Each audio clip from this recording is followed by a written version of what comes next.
तो फिर ये जो भाईचारा है ना, ये हमारे भाईचारों को तोड़ना चाहती है कांग्रेस। मेरी नागरिकता गई नहीं गई, तो ये सिर्फ एक भ्रम फैलाया जा रहा है कि ऐसा होगा वैसा होगा, कुछ नहीं होगा। बोर्ड है जिसमें कि हम अपनी संपत्ति को दान देते हैं, इसमें मैनेजमेंट होता है जो कि मुसलमान ही दान देते हैं।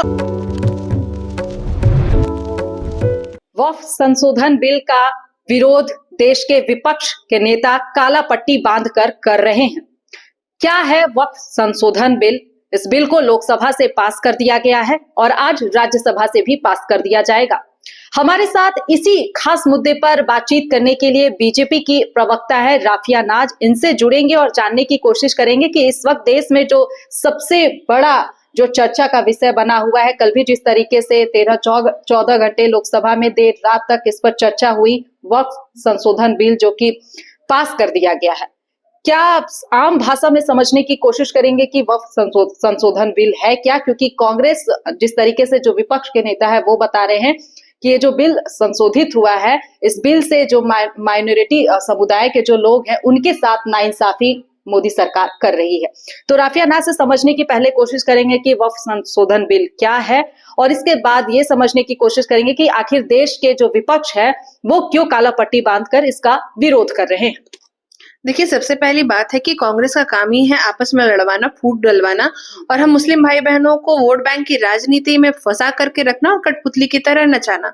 और रही बात की वक्फ बोर्ड की, तो मतलब ये एक ऐसी बोर्ड है जिसमें कि हम अपनी संपत्ति को दान देते हैं, इसमें मैनेजमेंट होता है जो कि मुसलमान ही दान देते हैं। और ये जो कार्य होता है इस बोर्ड के अंतर्गत कि उसमें जो भी दान की गई प्रॉपर्टी है उसको मुस्लिम की एजुकेशन, मुस्लिम को एम्पावर करने में और डेवलपमेंट में सहयोग किया जाए। अब मसला कहाँ फंस रहा था कि हमारे भाई बहनों की जितनी जमीन है, हमारी जितनी वक्फ की जमीन है, उसमें कई लोग बुरी नजर डाल करके रखे थे जिसका मिसयूज किया जा रहा था। वक्फ में जमीनें या प्रॉपर्टी की बात कर ले, वो सिर्फ माइनॉरिटी समुदाय के लोग नहीं देते, वो हिंदू के भी हो सकते हैं जो देते हैं। तो ऐसे में एक सवाल ये भी उठ रहा है कि इसमें जो गैर मुस्लिम के लोग हैं वो जुड़ रहे हैं, क्या कहें?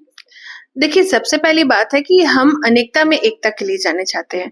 और अगर मान लीजिए कि वक्फ बोर्ड में जितनी भी प्रॉपर्टीज है उसमें शिक्षा का केंद्र मदरसा हुआ, हमारी ईदगाहें हुई, हमारी मस्जिद हुई, तो इसमें कोई भी छेड़खानी नहीं की जाएगी, कोई भी हस्तक्षेप नहीं किया जाएगा।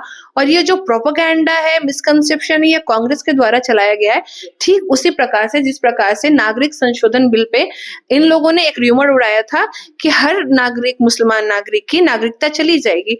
पर आप देखेंगे कि शाहीन बाग में जितने भी लोग प्रोटेस्ट कर रहे थे, क्या उनकी नागरिकता गई? नहीं गई। मैं खुद एक मुसलमान हूँ, मेरी नागरिकता गई नहीं गई। तो ये सिर्फ एक भ्रम फैलाया जा रहा है कि ऐसा होगा वैसा होगा, कुछ नहीं होगा। भूमाफियाओं से हमारी जो लैंड है, वक्फ बोर्ड की लैंड है, उसको प्रोटेक्ट किया जाएगा।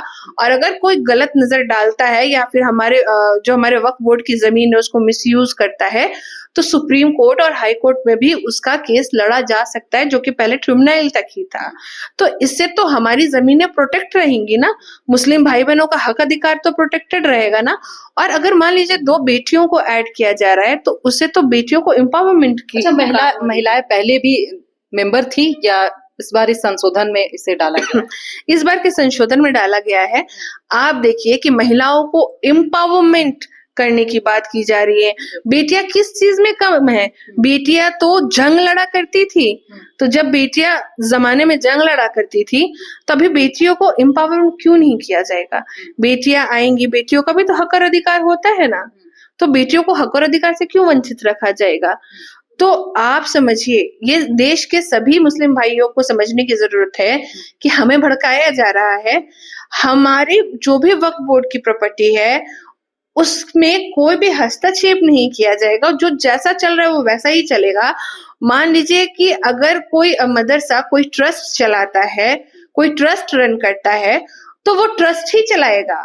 और उस ट्रस्ट के आप 7 मुसलमान भाई है या फिर उस ट्रस्ट के 8 मुसलमान भाई है, उस ट्रस्ट में 3 है, तो उसमें कोई भी, गौरी जी, हस्तक्षेप नहीं किया जाएगा। लेकिन दिक्कत यहाँ ये आ रही है कि जो माइनॉरिटी समुदाय के जो लोग हैं जो इस बिल का विरोध कर रहे हैं, जो संशोधित हुआ है, इसमें कह रहे हैं कि गैर मुस्लिम की एंट्री कैसे हो सकती है?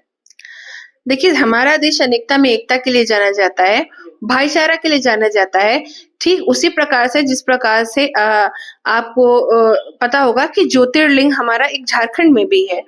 तो ज्योतिर्लिंग के जब सचिव फुरकान अंसारी जी हो सकते हैं और इसके साथ-साथ कई कांग्रेस के मुस्लिम भाई हो सकते हैं, तो फिर अगर मान लीजिए इसमें अगर डीसी को ऐड किया गया है ताकि वो देख-रेख करे, निरीक्षण करे, हमारी ज़मीनों को कोई हड़पे ना, तो इसमें क्या गलती है, क्या गलत है?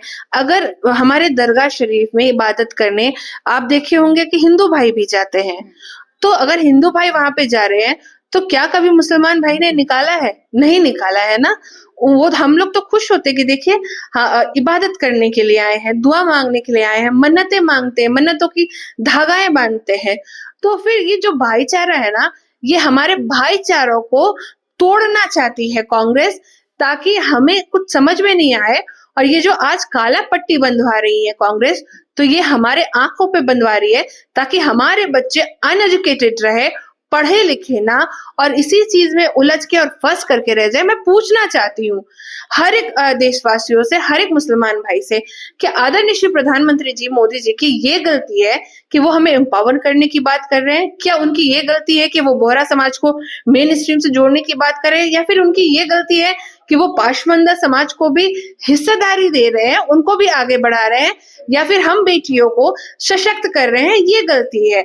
आप बताइए कि हमारे आदरणीय श्री प्रधानमंत्री जी खासा गरीब नवाज योजना चला रहे हैं, क्या उनकी ये गलती है कि हमारे गरीब नवाज के नाम से योजनाएं चल रही हैं, हमारी बेटियां सशक्त हो रही हैं, pre matric post matric scholarship दिया जा रहा है, परदोष योजना में जो भी हमारे मुस्लिम भाई बहन बाहर पढ़ने के लिए जाते हैं उनको ब्याज में सब्सिडी मिलती है? क्या मोदी जी की ये गलती है कि वो आयुष्मान कार्ड दे करके हमें इलाज मुहैया करवा रहे हैं, या फिर उनकी ये गलती है कि वो हम बेटियों को आत्मनिर्भर बना रहे हैं, रोजगार दे रहे हैं, रोजगार हंट चला रहे हैं, कौशल विकास योजना चला रहे हैं, स्वच्छ भारत चला रहे हैं, जिससे कि हमारे मदरसा भी साफ सुथरे जगह में जाकर के पढ़ाई कर सके, अच्छे से शिक्षा ग्रहण कर सके? तो क्या उनकी ये गलती है? अगर उनकी ये गलती है तो हर एक नागरिक को ये गलती करनी चाहिए, जिससे कि देश का विकास हो सके और मुस्लिम समाज को अब कांग्रेस ठगना बंद करे, क्योंकि अब वो काल नहीं है कि आप जिस तरीके से 1975 में काला कानून ला करके इमरजेंसी लगा करके ठूस करके लोगों को जेल में भरे थे और लोकतंत्र की हत्या की थी। गौरी जी ये समझिए कि जो वक्फ संशोधन बिल है उससे सिर्फ और सिर्फ मुसलमान भाइयों को भड़काया जा रहा है कि आपके जमीनों पे कब्जा कर लिया जाएगा। ऐसा कुछ भी नहीं है, ऐसा कुछ भी नहीं होने वाला। हमारी जमीनों पे कोई भी कब्जा नहीं करेगा बाहर वाला। और इसके साथ ही डिजिटल होने के वजह से भी कई लोग जो है वो इसका फायदा उठा सकते हैं, ये भी आरोप लगता है। देखिए आप सोचिए ना, डिजिटल होने से कैसे फायदा उठेगा? अगर डिजिटल होगा तो सब चीज ऑनलाइन रहेगा, हम देख पाएंगे कि हमारी जमीन पे कहीं कोई मिसयूज तो नहीं हो रहा है। आप सोचिए कि जब डिजिटलाइजेशन नहीं था, जब चीजें खुल करके सामने नहीं थी, ठीक है, तब तो घोटाला होने की ज्यादा आशंकाएं है ना। आप एक उदाहरण से समझिए कि हमारे घर के बाहर में सीसीटीवी कैमरा लगा रहता है, क्यों? ताकि हमारे घर में घुस करके कोई डकैती ना करे। ठीक उसी प्रकार से डिजिटलाइजेशन से वो होगा कि हमारे वक्फ बोर्ड पे कोई भूमाफिया डकैती नहीं करेगा। चलिए, बेहद शुक्रिया। तो देखिए, वक्फ संशोधन बिल इस वक्त लोकसभा से पास हो चुका है, आज राज्यसभा से भी पास होना है, लेकिन इस पर राजनीति भी खूब हो रही है। विपक्ष काला पट्टा लगाकर इसका विरोध कर रहा है, तो सत्ता पक्ष का कहना है कि वक्फ बिल ने एक बार फिर से मुस्लिम समुदायों को एक मजबूती देने का काम किया है। हमारे साथ खास बातचीत कर रही थी इस वक्त बीजेपी की प्रवक्ता राफिया नाज। फिलहाल इस खबर में इतना ही, मुझे दीजिए इजाजत, नमस्कार।